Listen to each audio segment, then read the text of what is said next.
ओम शांति। आज 26 अप्रैल के बाबा के मुरली के महावाक्य हैं कि आज सारे दिन की दिनचर्या में कोई भी पाप कर्म नहीं करना है, इसकी संभाल करनी है। और बाबा ने बहुत कड़े शब्दों में कहा है कि बाबा धर्मराज के रूप में भी खड़ा है और हमें चेक करना है कि किसी को दुख तो नहीं दिया, श्रीमत पर हम कितना % चलते हैं, है ना। तो आज सारे दिन के लिए जो बाबा हमें प्रैक्टिस करने के लिए बोल रहा है, तो हेडिंग में क्या लिखना है? हेडिंग में लिखना है आज जिस चीज का हम चिंतन करेंगे, समझेंगे कि मैं ऐसा क्या करूं आज के दिन में या अपने जीवन में। खाली आज का दिन के लिए नहीं होता, मुरली मंथन तो सदा के लिए होता है, लेकिन लिखना क्या है कि आज मैं अपने जीवन में ऐसा क्या परिवर्तन करूं जिससे मैं किसी को दुख में न दूं और श्रीमत पर भी चलूं, है ना। तो आज का होमवर्क क्या है, लिख लीजिए, आराम से लिख लीजिए कि मैं जीवन में किसी को दुख न दूं, ऐसा क्या करूं और श्रीमत पर भी चल सकूं। तो सबसे पहला शब्द हमें लिखना है इसके लिए कि हम दुख कब देते हैं किसी को। दुख हम 8-10 परिस्थितियों में देते हैं।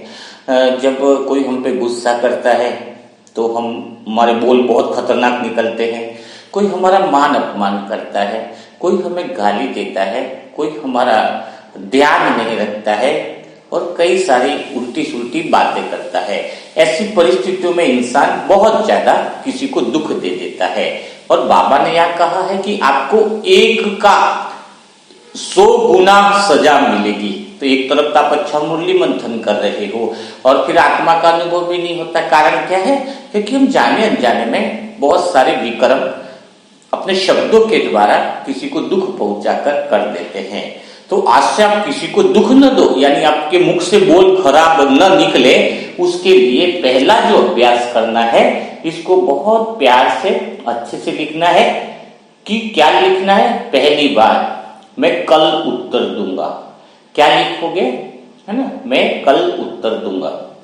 तो कहते हैं ना कि जैसे हमें क्रोध भी आता है, जैसे किसने गाली गलौज किया, उल्टा कुछ बोला, अगर कोई इंसान क्रोध को 1 मिनट 1 सेकंड के लिए भी संभाले, 1 सेकंड के लिए भी होश में रहे, तो वह क्या होगा? ऐसे शब्दों का इस्तेमाल नहीं करेगा। तो जैसे ही कोई व्यक्ति आपको कुछ बोलता है, कुछ उल्टा सुल्टा बोलता है, अपमान करता है घर में, रिश्तेदारों में, तो आपको एक ही शब्द अंदर बोलना है।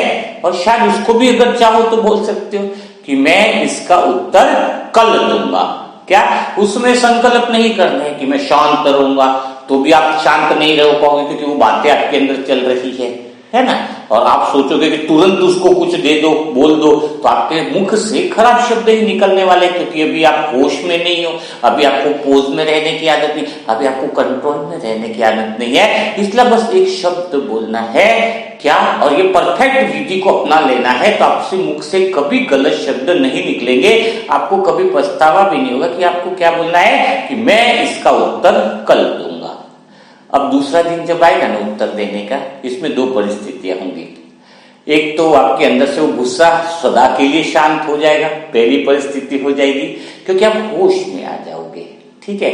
दूसरी परिस्थिति ये भी आ जाएगी कि सामने वाला अपने कर्तव्य और बुराई के लिए जो उन्होंने बोला है उसके लिए उसको गिल्टी फील हो, और उसमें बहुत बड़ा आपको बदलाव देखने को मिलेगा, क्योंकि उसके अंदर क्या मैसेज जाएगा कि मैंने सामने वाले को इतना कुछ बोला लेकिन उसने मुझे तुरंत कुछ भी नहीं बोला, और दूसरे दिन भी आप उसको कुछ भी नहीं बोल रहे।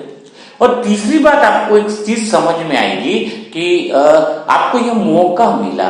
क्या मौका मिला? कि किसी ने आपको अपमान किया, बुरा भला बोला और ऐसा वैसा किया, तो क्या मैसेज मिला आपको कि मुझे ये संभलने का मौका मिला कि मैं अपनी परीक्षा कर सकूं कि मैं कैसे साइलेंस में रहता हूं, मेरी स्थिर अवस्था में रहता हूं, मैं अपने सेंटर पॉइंट में रहता हूं।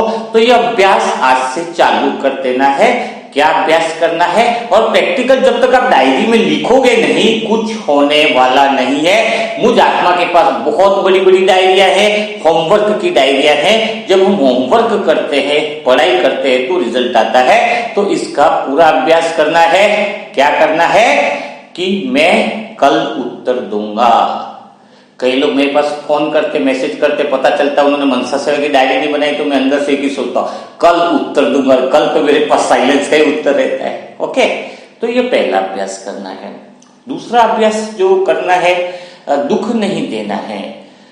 दुख नहीं देना है, इसका अर्थ हम क्या अभ्यास करें, इसको छोटी सी कहानी से हम समझते हैं। एक बार एक शिष्य गुरु के पास गया और वो कहता है कि मैं आपसे सारा ज्ञान ले लिया, सारे शास्त्र सुन लिए, सब कुछ सुन लिया, लेकिन फिर भी मुझे आत्मा का रियलाइजेशन क्यों नहीं होता है, मैं सोल कॉन्शियस क्यों नहीं बन पाता हूँ।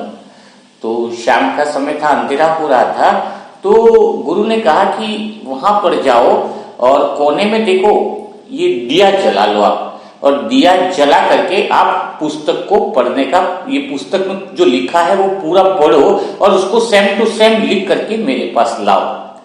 तो वो दिया जलाया, कोने में छोटा सा दीपक जलाया, तो क्या हुआ कि हवा बहुत आ रही थी, तो कभी दिया थोड़ा इधर है कभी उधर है, वो अच्छे से पढ़ भी नहीं पा रहा था, लिख भी नहीं पा रहा था, न पढ़ना संभव हो रहा था न लिखना संभव हो रहा था। तो उन्होंने गुरु से कहा कि न तो मेरा लिखना संभव हो रहा है न पढ़ना संभव हो रहा है, क्योंकि दिया तो कभी हवा की झोंकों से इधर जा रहा है कभी इधर जा रहा है। तो उन्होंने कहा कि ऊपर कांच का लालटेन लगा दो तो दिया सही रहेगा। जैसे वो लालटेन का यूज किया, ऊपर से चिमनी कांच का वो लगा दिया, तो दिया बिल्कुल स्थिर था। स्थिरता में वो आराम से पढ़ पा रहा था, लिख पा रहा था, सब कुछ कर पा रहा था। फिर उसने पूछा कि फिर मेरा क्या उत्तर है, क्या आंसर है, मैंने किताब तो लिख दी। तो बोले किताब लिखने में ही तुम्हें आंसर मिल गया कि जैसे दिया अस्थिरता हवा के झोंकों से कभी इधर और कभी उधर जाता था, वैसे ही तुम्हारे विचार स्थिर नहीं, अंदर से तुम्हारी स्थिरता नहीं है। मैं आत्मा हूँ रियलाइज भी करते हो, लेकिन उसमें स्थित नहीं रह पाते हो, हमेशा हलचल में आते हो, माहौल जैसा होता है उधर इधर हो जाते हो। और जिस व्यक्ति के अंदर स्थिरता नहीं है वह कभी जीवन में सफल भी नहीं हो पाता है। स्थिरता बहुत ज्यादा जरूरी है। स्थिरता यानी आत्मा के सत्य स्वरूप में स्थित हो जाए। वह दिया मेरे अंदर जल रहा है, विचार आसपास मंडरा रहे हैं, विचारों से मैं डिफरेंट हूँ, मैं लो हूँ, मेरा काम है जलना। दीपक जैसे जलता है, उसके आसपास कोई भी चीज आए या जाए दीपक को फर्क नहीं पड़ता है, बस जो चीजें उसके संपर्क में आती है वह प्रकाशित हो जाती है, वह उसके अंदर चैतन्यता मानो आ जाती है। लेकिन दिया का काम अपनी तरह एक जगह स्थिर होकर चलता रहता है। वैसे ही मेरी आत्मा की ज्योति अगर सदा होश में स्थिरता से जले, बाहर के विचार यानी हवा के झोंकों के प्रभाव में मैं आत्मा न आओ, तो फिर सत्य स्थिति का अनुभव स्वतः ही होने लगता है। विचार भी मेरे इर्द गिर्द है, मैं विचार नहीं हूँ, मैं विचारों को जानने वाली हूँ, मैं संसार को जानने वाली हूँ। तो जब उस तरीके की स्थिरता आपके अंदर आएगी तो जीवन में बहुत बड़ा परिवर्तन आएगा। तो दूसरा पॉइंट लिखोगे आप कि श्रीमत पर चलने के लिए, बाबा की बातों को फॉलो करने के लिए, जीवन में महा आनंद की स्थिति प्राप्त करने के लिए, सब परेशानियों से मुक्त होने के लिए, सजाओ से बचने के लिए आपको एक पॉइंट की आवश्यकता है, जिसको हम कहेंगे स्थिरता। क्या लिखोगे डायरी में?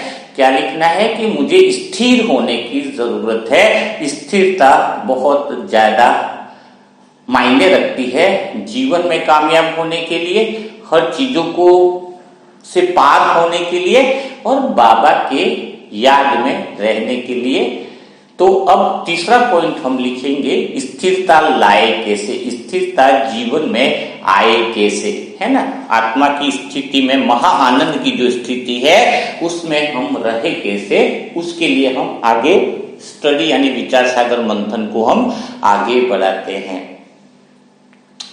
तो स्थिर वह है जो अखंड नहीं होता है, अंदर से खंड खंड नहीं होता है। जो एक की सुनता है, एक की बात मानता है, उसके अंदर स्थिरता आती है। स्थिरता का अर्थ क्या है, थोड़ा सा समझते हैं कि आपके हृदय में जब प्रेम भाव आ जाता है, बच्चा जन्मता है तो प्रेम भाव लेकर ही जन्मता है, लेकिन धीरे धीरे बड़ा होता है तब वह प्रेम जो है वो समाप्त होता जाता है।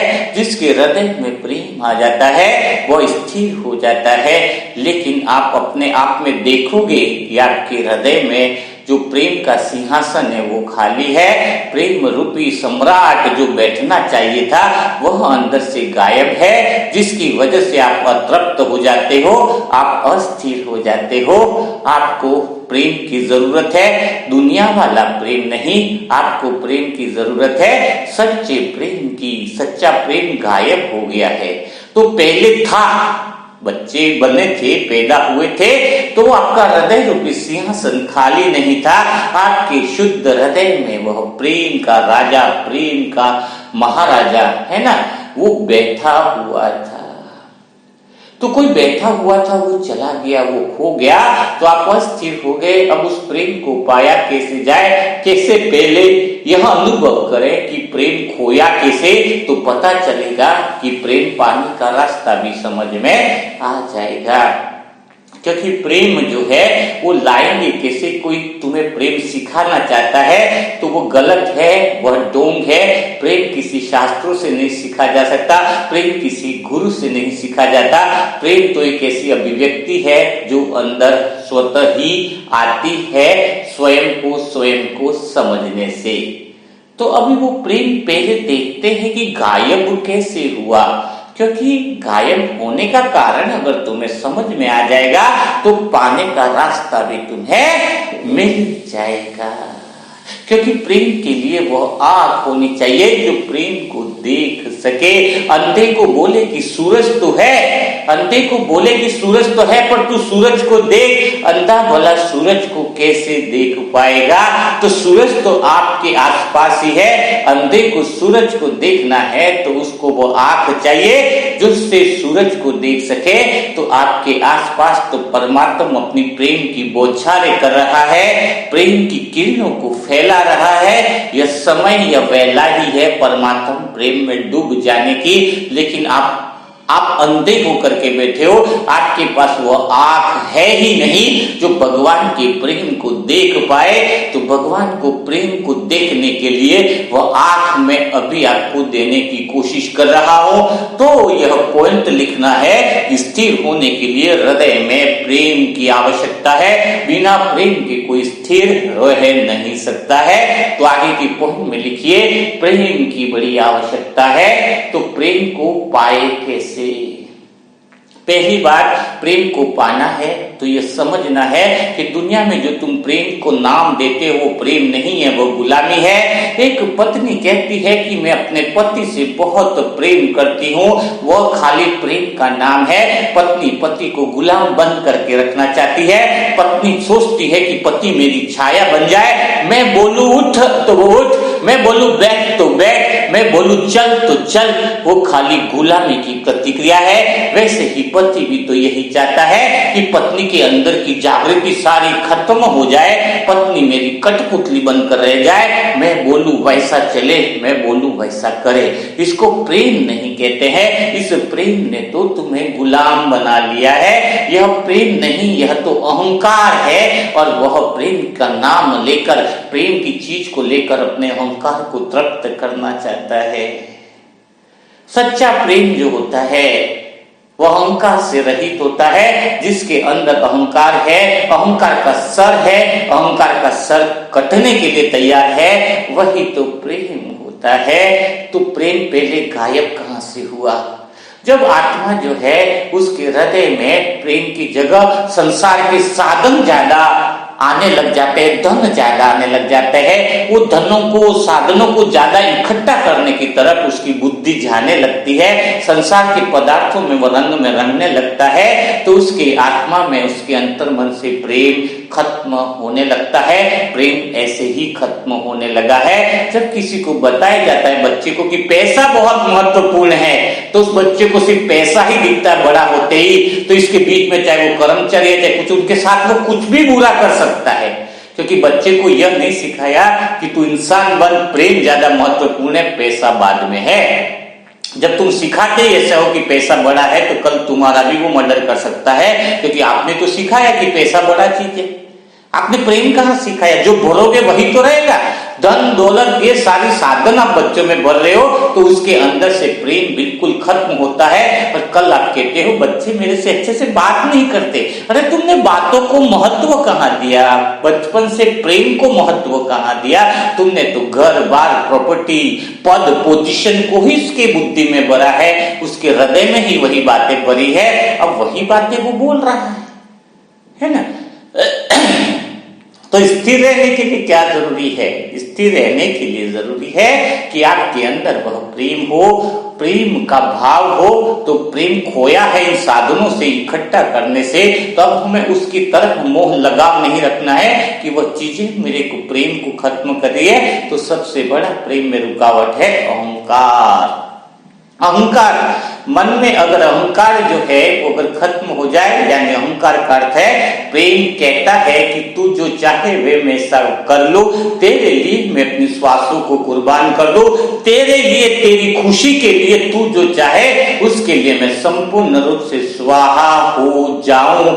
वह हुआ सच्चा प्रेम परमात्म प्रेम के प्रति। कि क्या कहता है प्रेम कि हे परमात्मा, तू चाहे तो हर श्वास कुर्बान कर दूं, तू चाहे तो जीवन की मेरी हर चीज को त्याग कर दूं, तू चाहे तो मैं हर चीज का समर्पण कर दूं। तो प्रेम यानी न्यौछावर हो जाना, प्रेम यानी खुद का मर मिटना। दुनिया में प्रेम होता है मर मिटने को तैयार नहीं है, मारने को तैयार है, क्योंकि उसका अहंकार है। उसको लगता है मैं खुद खत्म हो जाऊंगा, तो खुद को बचाए रखने के लिए वो दूसरे को भी मर्डर कर देता है। इसलिए आपने देखा होगा कि दुनिया में इतनी अस्थिरता आ रही है। तो अभी क्या करना है? तीसरा पॉइंट मैंने लिखा है आपको, स्थिर होने के लिए अंदर से सच्चे भाव को जगाना है, सच्चे प्रेम की तरफ आपको जाना है, वस्तु वैभव की तरफ इतना नहीं जाना है। यहाँ तक बात आपको क्लियर हो गई होगी। तो हम और आगे बढ़ते हैं। आप डिटेल क्रमबद्ध अगर आप बढ़ोगे तो आपकी मनन शक्ति बढ़ जाएगी, विचार शक्ति आपकी बढ़ जाएगी, सामर्थ्य आपके अंदर बढ़ जाएगा। तो चौथी चीज है जिसके द्वारा हम आगे बढ़ते हैं कि वह परम प्रेम परम अवस्था महा आनंद को हम कैसे पाए, है ना। यहां तक तो पहुंच गए, लेकिन प्रेम की वह अवस्था, परम अवस्था जिसको कहेंगे जीवन मुक्त अवस्था, जो 100% बाप की श्रीमत पर हम तभी चल पाएंगे जब हम संपूर्ण रूप से आत्मिक स्थिति में हो, संपूर्ण रूप से हम होश में हो। तो संपूर्ण होश में रहें आप, उसके लिए क्या चीज करनी पड़ेगी? संपूर्ण रूप से आत्मिक स्थिति सेंटर पॉइंट में आप रहो, बाबा की याद में रहो। तो संपूर्ण प्रेम पाने के लिए आपको शुद्ध रूप से आत्मा स्थिति में रहना होगा। तो चौथी पॉइंट लिखिए, शुद्ध रूप से जीवन मुक्त स्थिति में मुझे रहना होगा, तो मैं परम आनंद परम प्रेम का अनुभव कर पाऊंगी। ठीक है, यह चौथी स्थिति आप लिख लो। अब आपको परम प्रेम आत्मिक अवस्था में रहने के लिए आपको क्या करना होगा? 3 काम करने होंगे जिससे आप स्वतः ही आत्मिक अवस्था में रहोगे, होश में रहोगे। ठीक है, तो क्या करना होगा? पहला काम, आपको यह समझना होगा आपकी सबसे बड़ी गलती जो है उसको निपटारा करना होगा। आत्मिक अवस्था में रह गए तो बाप की श्रीमत की पालना स्वतः ही हो जाएगी। तो क्या करना होगा तुम्हें? तुमने देखा होगा तुम जिसके साथ जुड़ते हो वैसे हो जाते हो। तुम अभी जागे हुए हो, सुबह उठे हो तो तुम्हें लगेगा कि मैं जाग गया। रात को तुम सोते हो तो तुम्हें लगता है कि मैं सो गया। जब तुम सपने देखते हो तो तुम कहते हो कि मैं स्वप्न हो गया। तो आपने क्या किया? यह होश नहीं है जिससे आप समस्याओं से घिरे हुए हो। विघ्नों से घिरे हो। अगर आज की बात आपको समझ में आ जाती है क्योंकि आप प्रेम की अवस्था को पा रहे हो, यानी दुख आपके पास हो नहीं सकता। उस प्रेम की अवस्था में दुख भी आपका दूर हो जाएगा। आपकी समस्या सारी आपसे दूर भागने लगेगी, स्वतः ही भागने लगेगी। इस 3 चीजों को बहुत अच्छे से समझ लो। परम आनंद की स्थिति को समझ लो कि आपकी सबसे बड़ी गलती है पहली चीज कि आप सबके साथ जुड़ जाते हो और वैसा ही बन जाते हो। जैसे जागे हो तो आप जागृत अवस्था समझ लेते हो अपने आप को, मैं जगा हुआ हूं। सोते हो तो मैं सोता हूं, मैं स्वप्न अवस्था में तो मैं स्वप्न अवस्था में जाता हूं। आप अगर कोई सुख मिलता है तो आप अपने आप को सुखी सुख से जोड़ देते हो कि मैं बहुत सुखी हूं। जब आप दुखी होते हो तो मैं बहुत दुखी हूं, आप उस दुख के साथ अपने आप को जोड़ देते हो और फिर उसी अनुसार आप एक्टिविटी करने लगते हो, उसी के अनुसार आप व्यवहार करने लग जाते हो, खुद को भूल जाते हो, खुद का बेहोशी हो जाती है, जिससे आपके पाप कर्म भी बढ़ते हैं और आप जो हो वह नहीं रह पाते हो। यहां तक समझ में आई? तो पहला काम क्या करना है उसके लिए, आत्मिक अवस्था के लिए, कि तादात्म्य में जुड़ना नहीं है किसी के साथ। आप वह नहीं हो, आप सुख नहीं हो। आप सुख के साथ जुड़ के सुखी बनते हो, आप सुख से अलग हो। आप दुखी नहीं हो, आप दुख से अलग हो। आप जागे हुए नहीं, मैं जागा हुआ नहीं, मैं जागने से भी मैं अलग हूं। सोना है तो मैं सोने से भी मैं अलग हूं, न मैं जाग रहा हूं न मैं सो रहा हूं, न मैं स्वप्न भी नहीं देख रहा हूं। मैं कौन हूं? मैं जागती हुई चीजों को देखने वाला, सोई हुई चीजों को भी देखने वाला, मैं स्वप्न को भी देखने वाला हूं। तभी योगी की अवस्था होती है कि वह स्वप्न भी उसके कंट्रोल में होते हैं। ब्रह्मा बाबा जब एक तरफ ऐसे करके सोते थे, एक तरफ मुंह करके, तो सुबह उठकर देखते थे तो वो वैसी ही अवस्था में मिलते थे, एक करवट तक नहीं होती थी। वह है महायोगी की अवस्था। योगी आत्मा जो होती है, परम प्रेम महाआनंद की जो अवस्था होती है, वह स्थिर होती है, वह हलचल में नहीं होती है, वह किसी के साथ जुड़कर अपनी पहचान नहीं बनाती है। इसको छोटी सी कहानी से हम समझेंगे। एक बार 2 दोस्त सोए हुए थे, थोड़ी थोड़ी ड्रिंक उन्होंने कर ली थी। एक ने ज्यादा करी, दूसरे ने कम करी। दूसरा दोस्त था, अचानक वो थोड़े टाइम बाद पता चला कि दूसरी मंजिल से नीचे गिरा हुआ मिला। जोर से आवाजें भी आई। पहला दोस्त गया और उसको उठाया। थोड़ा हड्डियों पे चोट आ गई थी। उसको बोला कि तू तो मेरे साथ सोया हुआ था, नीचे कैसे आ गया? तो दोस्त ने बोला, अरे मैं नीचे आ गया? तो बोले कि मेरे को लगा कि मैं उड़ने वाला हूं। क्या बोला? कि मैं उड़ सकता हूं, मेरे अंदर इतनी ताकत आ गई है कि मैं उड़ सकता हूं। और मैं छत पे ही ऊपर से उड़ने का प्रयास किया, छलांग लगाई तो मैं सीधा नीचे आ गया। तो दोस्त ने बोला कि मैं भ्रम में था, उड़ने लग रहा हूं। उसको उस चीज से, शराब के नशे में वो डूबा हुआ था और वो चीज उसके साथ जुड़ गई कि मैं उड़ने वाला हूं। उसने छलांग लगा दी। दूसरे को बोला, क्या तुझे क्या होता, तूने देखा नहीं? दूसरे ने बोला, मैं भी उड़ने के लिए तुम्हारे साथ आने ही वाला था जैसे तुमने बोला, लेकिन मैं थोड़ा आगे आऊं इसके पहले तुम कूद गए और मैंने देखा कि तुम उड़े नहीं, तुम नीचे गिर गए। तो देखो, एक छोटी सी बात से आपको बहुत बड़ी सीख समझाना चाह रहा हूं कि जब उसके अंदर आके मैं उड़ रहा हूं तो कहने का तो उसके साथ जुड़ा हो गया, तो वो वैसे ही कृत्य करने लग गया। जब वो गिरा तो समझ में आया कि वास्तव में वो सब चीज गलत थी। वैसे ही आप उस चीज के साथ, किसी चीज के साथ अटैच हो जाते हो, आप नहीं रहते हो और आपके कर्म बदल जाते हैं, आपकी अवस्था बदल जाती है और फिर तुम्हारी हड्डी का चूरा बन जाता है और फिर तुम कहते हो, अरे मेरी हड्डी चूरा कैसे हुई? अरे जुड़ने वाले तुम थे, जुड़ने वाले तो तुम स्वयं थे ना। जैसे तुम सुख के साथ जुड़ गए, तुम इसको सुख समझ रहे हो। घर में क्या समझ रहे हो? जैसे किसी को नौकरी लग गई, किसी को नौकरी लग गई है, आप उस सुख के साथ जुड़ गए, मिठाइयां बांट ली, सुख। अब वो सुख है क्या? वो सुख क्यों नहीं है? पहली अवस्था बताओ। क्योंकि पहले तुम्हें स्थिर होने के लिए उससे डिटैच होना पड़ेगा। एक आईने में तुम चेहरा तभी देख सकते हो अपना जब तुम उसको, आईने को दूर रखते हो। आईने से चिपक करके तुम्हें अपना चेहरा दिखेगा क्या? नहीं दिखेगा ना। आईने से चिपक करके मुंह चिपका लो, दिखेगा क्या? आईने से डिटैच होना पड़ेगा, उसको समझना होगा। तो जैसे आपके घर में खुशी आई, सुख, उसको जॉब लग गई तो सुख आया।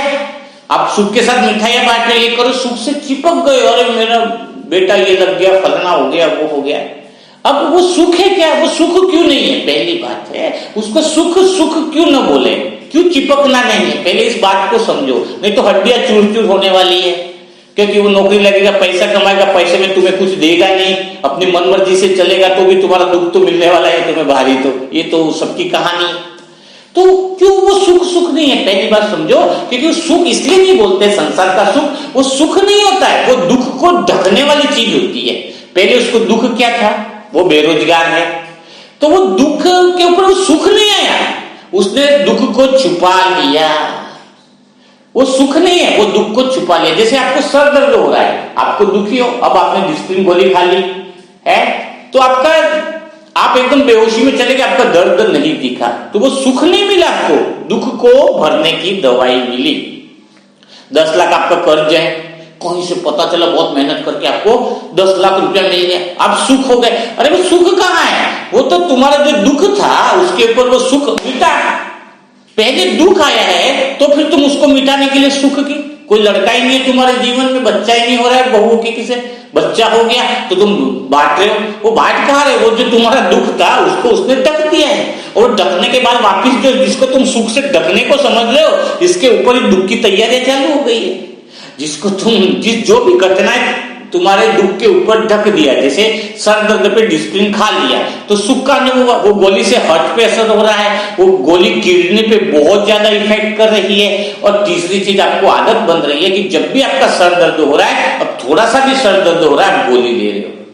थोड़ा सा भी सर दर्द हो रहा है तो आप गोली ले रहे हो, तो वो सुख समझ रहे हो कि मेरा सर दर्द गायब हो गया। वो तो तुम्हारे शरीर के कलपुर्जे को हिला के रख देने वाला है। तो पहला क्या करना है कि आप आत्मा हो।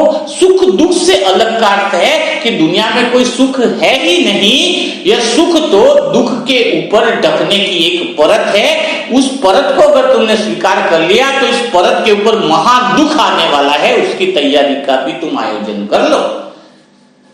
तो कुछ समझ में आया? कुछ डिस्टेंस आया, आपके सुख दुख से डिस्टेंस आया। इसलिए मुझे क्या लगता है कि न तो मेरे पास कोई सुख है न दुख है। हाँ, मैं सुख दुख से पहले, सुख दुख से ऊपर जो है वो परम आनंद की स्थिति है, वही स्थिरता है। समझ में आ गया? अभी मैं किराए में मकान में हूं, मैं सोचूं मैं अभी कैसा प्लॉट मिला, खुश हो गया, अरे मैं तो किराए में रहता था, मुझे प्लॉट मिल गया, तो मैं इसको सुख समझ लूं। इसके पीछे दुख बढ़ा, अरे इसके ऊपर मकान बनाने का खर्चा कितना होगा, अरे इतना कम पड़ रहा है, फिर लोन भी लेना है, अच्छा लोन नहीं तो इधर करना है। अब वो जिसको मैं सुख समझ रहा हूं, इसके ऊपर पहले दुख आ गया, फिर जैसे ही लोन की पैसे की व्यवस्था होगी मैं सोचूंगा ये सुख आ गया, फिर मैं सोचूंगा लोन की किस्तें भरनी है हर महीने, वो जीवन भर का महादुख इसके ऊपर आ गया। सोचा था खुद के मकान में रहूं और जीवन भर का हर महीने ईएमआई भरने की, लोन के भरने की टेंशन ऊपर आ गई। आप जिसको सुख समझ रहे हो वो दुख के ऊपर दुख को छिपाने की है, होश में नहीं। और आत्मा जब होश में होती है ना, वो क्या देख पाती है? आत्मा दुखों को भी देख पाती है, समझ पाती है, वह नॉलेज में रहती है, वह अवेयरनेस में रहती है, वह जगी हुई रहती है। तो पहला काम क्या करना है? जागे हुए रहना है, सुख दुख से पार रहना है। तो उसके लिए क्या किया जाए? उसके लिए आपको यह अभ्यास करना है। जागते हुए, दिन में तो जागते हो ना, तो क्या अभ्यास करना है? पहला अभ्यास लिखो, डायरी में लिखो कि मैं आत्मा स्थिर हूं, मैं आत्मा चल नहीं रही हूं, शरीर ही चल रहा है। आप अगर दिन में 100 बार जो आत्मा होश में रह जाए, मुझ आत्मा की गारंटी ले लो, वह परम अवस्था, महाआनंद की अवस्था का अनुभव कर लेती है।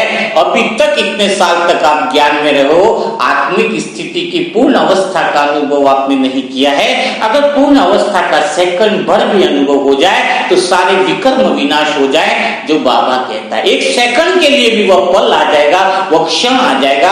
अगर मैं आत्मा जो आपको अभ्यास बता रही हूं वो ईमानदारी से करने को तैयार हो, मेरे विचार सागर मंथन से अगर एक आत्मा भी सेल्फ का रियलाइजेशन कर दे तो मुझ आत्मा का जीवन धन्य हो जाएगा, क्योंकि वो एक आत्मा ही सारे विश्व का परिवर्तन कर देगी। हजारों लोगों की भीड़ की जरूरत नहीं है, ब्रह्मा बाबा अकेले ही इतना बड़ा काम कर गए। वैसे ही 108 आत्मा ही ऐसी मिल जाए जो सारे विश्व का परिवर्तन कर सकती है। तो समझो बात को, होश में रहने के लिए जागृत अवस्था में भी अपना होश कायम रखो कि मैं सोने से और जागने से दूर हूं। उसके लिए पहला अभ्यास जो करना है कि मैं चल रही हूं लेकिन शरीर चल रहा है, एक में दो की अवस्था का अनुभव करना, वही है जागरण की अवस्था। कि मैं आत्मा नहीं चल रही, मेरे तो पैर ही नहीं है, चलूं कहां से, शरीर चल रहा है। शरीर जब खाना खाए तो होश में जागरण हो जाए, अरे मैं खाऊं कैसे, मेरा तो पेट ही नहीं है, शरीर खा रहा है, मैं कहां खा रहा हूं। अरे गर्मी लग रही है, पसीना हो रहा है, शरीर को पसीना लग रहा है, मुझ आत्मा को नहीं। मैं आत्मा इसको जानने वाली हूं। अच्छा, इसका अर्थ नहीं कि पसीना चल रहा है तो पंखा ना चलाओ, नहीं, शरीर की मैं सुविधा कर रहा हूं, जान रहा हूं, लेकिन मेरे को पसीना नहीं, मेरे को दर्द नहीं। जब शरीर में भी दर्द हो रहा है उसको तुम डिटैच होके देखने लग जाओगे, वो दर्द तुम्हें नहीं लगेगा। ब्रह्मा बाबा के होठ में जब कुछ लगा तो बोले कि हम इसको सी लेते हैं, पहले बेहोश करते, बोले बेहोश की जरूरत नहीं, ऐसे टाके ले लो तुम तो। क्यों? क्योंकि उनकी जागृत अवस्था बहुत पावरफुल थी, अंदर से आत्मिक का स्थिति का जागरण, यानी मैं जानने वाला हूं, मैं देखने वाला नहीं, मैं मतलब जो दिख रहा है उसको जानने वाला हूं, समझने वाला, मैं आंखें नहीं हूं, है ना, मैं कान नहीं हूं, है ना। तो हर समय होश क्या हुआ, अभी जो काम कर रहे आप सारे बेहोशी के यंत्र की तरह हो गए, मशीन की तरह हो गए। आप जब एक इंसान आधा घंटा कुल्हाड़ी चलाए खड्डा खोदने का और कोई मन से थके 10 मिनट, तो वो शक्ति और खोदने की शक्ति बराबर है। जब आप बुरा सोच पाते हो, जब देहभान में सोचते हो, तो आपके मन की शक्ति खत्म हो जाती है। तो पहली अवस्था का दिन भर में होश रहना, हर बार यह एक्सपीरियंस करना कि मैं अलग हूं, शरीर अलग है। जैसे एक पेड़ पर दो पंछी बैठे हैं, एक पंछी नीचे बैठा है, एक पंछी ऊपर बैठा है। नीचे जो पंछी बैठा है वह खा रहा है, फल खा रहा है, इधर जा रहा है, उड़ रहा है, कूद रहा है, सब कुछ कर रहा है। लेकिन एक पंछी ऐसा है जो बीच में ऊपर आसानी से वहीं पर बैठा है, वह दूसरे पंछी को देख रहा है। तो जो पंछी बैठा हुआ है वही हमारा साक्षी भाव है कि मैं आत्मा स्थिर हूं, परम आनंद में हूं, दुख सुख को जानने वाली हूं। दुख सुख में हमने क्या जाना कि जो सुख है वो सुख नहीं है, वो दुख को ढकने की एक विधि है ना। ये बात समझ में आ गई ना। तो वैसे दुख भी नहीं है, क्योंकि दुख अगर आया है तो इसके पीछे वो सुख भी आएगा जो ऑटोमेटिक दुख को ढकेगा। वो संपूर्ण चल रहा है, मैं उसको खाली देखने वाली हूं, क्योंकि मुझे दुख सुख का खेल समझ में आ गया है। तो अब मैं इस खेल में फंसने वाला खिलाड़ी नहीं रहा, मैं इसको देखने वाला खिलाड़ी बन गया। तो आप जब सो रहे हो तब भी दो होते हो, एक तो शरीर मुर्दा है जो पड़ा है, जो मर गया है, और एक है आत्मा जो जागृत है। एक जो है वो आत्मा जो है वो जागृत है। इसको थोड़ा और अच्छे से हम समझते हैं तो आपको जागृत में क्या करना है, प्रैक्टिस सारी सिखा दी कि मैं शरीर नहीं हूं, मैं चलने वाली नहीं हूं, मैं स्थिर हूं, मैं खाना नहीं खा रही हूं, मैं देखने वाली हूं, मैं हाथ को भी देख रही हूं, सब कुछ देखने वाली हूं। ये तो पहली प्रैक्टिस हुई जागृत में। अब दूसरी जो प्रैक्टिस हो रही है सोते समय, जिसको नींद की बहुत ज्यादा प्रॉब्लम है। कई लोग कहते हैं मुझे नींद नहीं आती है ना, रात को बहुत समय तक नींद नहीं आती है, डिप्रेशन फलाना ढिमका जो भी रहता है। तो उससे दूर होने के लिए आपको दूसरा अभ्यास कराया जा रहा है। यह अभ्यास आपके जीवन में गहरी नींद को लाएगा, यह अभ्यास आपको होश में लाएगा, यह अभ्यास आपके जीवन को बदल देगा। तो उसको पहले छोटी सी कहानी से हम समझते हैं ताकि आपको यह बातें सारी क्लियर हो जाए। एक बार क्या हुआ कि एक पागलखाने में 3 लोग एक साथ ही आए, तीनों एक ही समय में पागल हुए थे, तीनों दोस्त थे और फिर वो पागल हो गए। तो पागलों का डॉक्टर वहां पर आया, वो पूछता है कि पहला किस वजह से पागल हुआ। तो बताया कि पहला इसलिए पागल हुआ क्योंकि एक रस्सी में गांठ लगी हुई थी, है ना, वो गांठ उससे खुल ही नहीं रही थी, बहुत प्रयास कर दिया उसने, लेकिन वह रस्सी की गांठ उससे खुल ही नहीं रही थी। इस घटना ने उसको पागल कर दिया। चलो ठीक बात है। दूसरा क्यों पागल हुआ? बोले उसके पास एक रस्सी की गांठ लगी थी, लेकिन उसने उस गांठ को खोल दिया, बड़ा मजे में आ गया और वह पागल हो गया। वह बड़ा पागल हो गया, रस्सी की गांठ खोल दी तो पागल हो गया। बोले ये तो बड़ी ठीक बात है, ये भी पागल है, तीसरा क्यों पागल हो गया? तीसरे ने गांठ लगाई थी इसलिए पागल हो गया। तो तीनों लोग पागल हैं। जो जीवन के अंदर आप दुख की गांठ लगा रहे हो तो भी तुम पागल हो, दुख को मिटाने के लिए भाग रहे हो तो भी तुम पागल हो, तुम्हें कुछ सुख मिल गया है तुम्हें आनंद मिल गया है, सुख मिल गया है, इसके उमंग उत्साह में तुम कूद रहे हो तो तुम भी पागल हो। तीनों पागलों की अवस्था है। कोई पैसा करोड़ रुपया कमाने के लिए भाग रहा है वो भी पागल है, जिसने करोड़ पा लिया है वो उस दुख से पागल है, अब करूं क्या, कैसे करना आगे, वो उसमें पागल हो रहा है। और एक वह है जो सोच रहा है, जिसने सबको भगा रहा है कि जीवन में यही करो तो सब कुछ मिलेगा, गांठ वो लगा रहा है। तुम भागो, पैसे के पीछे भागो, धन दौलत इसके पीछे भागो, घर बार ये सबके पीछे भागो, तो तीनों ही पागलपन की अवस्था है। तो मन बुद्धि संस्कार तीनों को पागलों की दौड़ में न लगाओ, स्वयं के अंदर स्थिर हो जाओ। तो तीन अवस्थाएं कौन सी है? तीन गांठे के पीछे नहीं भागना है। एक जागरण के अंदर आपको यह प्रयास करना है कि मैं आत्मा स्थिर हूं और ये सब कुछ। दूसरी है स्वप्न अवस्था, रात को सोने की अवस्था। यह अवस्था बहुत बड़ा महत्वपूर्ण है, क्योंकि आप सपने के साथ जुड़ जाते हो। आप सपने के साथ ऐसा जुड़ जाते हो कि मैं ही सपना हूं। सपने के साथ आपका तालमेल ऐसा हो जाता है कि मैं ही सपना हूं। जब आपको ये समझ में आ जाए कि मैं सपना नहीं हूं, मैं सपने से कुछ अलग हूं, उसी वक्त तुम्हारे जीवन के अंदर एक ऐसी घटना घटेगी जिसकी तुम परिकल्पना नहीं कर पाओगे। तो क्या करना है? सोते समय ये अभ्यास करो, आपके जीवन में चमत्कार होने ही वाला है। क्योंकि मैं आत्मा लगभग रोज इसका अनुभव करती हूँ, इससे गहरी नींद भी आएगी।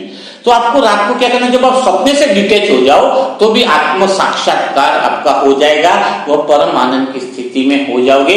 तो सोते समय बेड पर यह अभ्यास करना है कि जो दीवारें दिख रही हैं वह सब अभी से ही स्वप्न है। क्या करना है आपको कि जो दीवारें दिख रही हैं, पंखा दिख रहा है, वो सारा सपना है।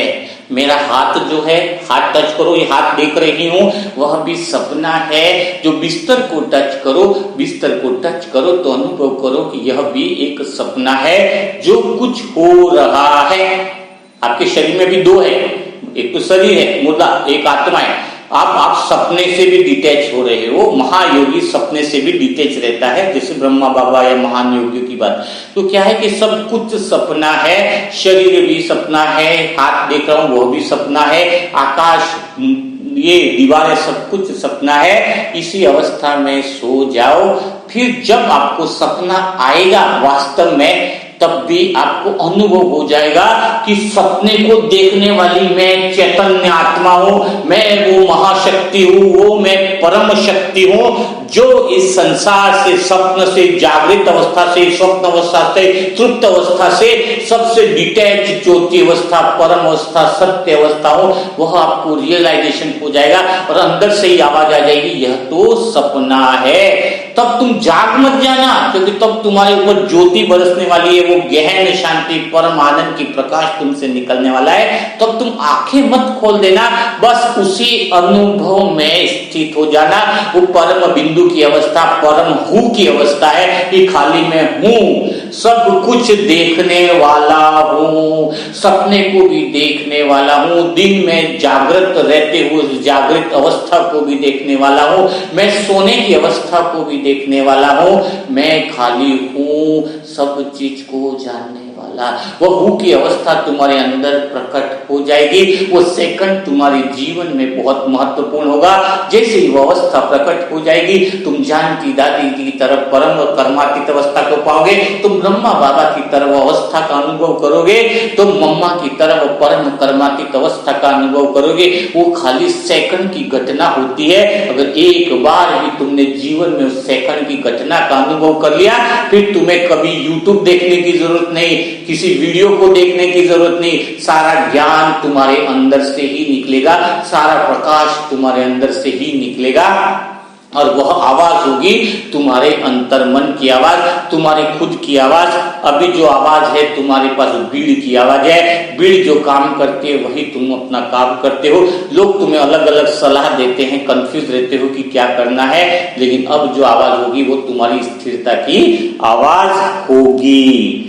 समय बड़ा पता नहीं चलता है, कैसे 30-40 मिनट हो जाते हैं, क्योंकि 1 घंटे से ज्यादा अपलोडिंग करते हैं तो नेट का खर्चा सब कुछ बहुत ज्यादा भी लग जाता है, अपलोडिंग भी बहुत ज्यादा हो जाती है, तो इसीलिए 40-45 मिनट का बनाते हैं। अभी समय पूरा हो रहा है, तो आज जो अभ्यास कराया है इतना ही आप कर सकते हो, तो भी बहुत ज्यादा फायदा होगा। तो कल फिर हम मुलाकात करेंगे। अभी ऐसा लग रहा है कि अंदर की वो पॉइंट की जो अवस्था है उससे निकलना मुश्किल हो रहा है, बहुत गहराई में है ना। वही कल उत्तर देंगे, तो कल बात करेंगे आप सभी आत्माओं से। तब तक के लिए सभी भाई बहनों को ओम शांति।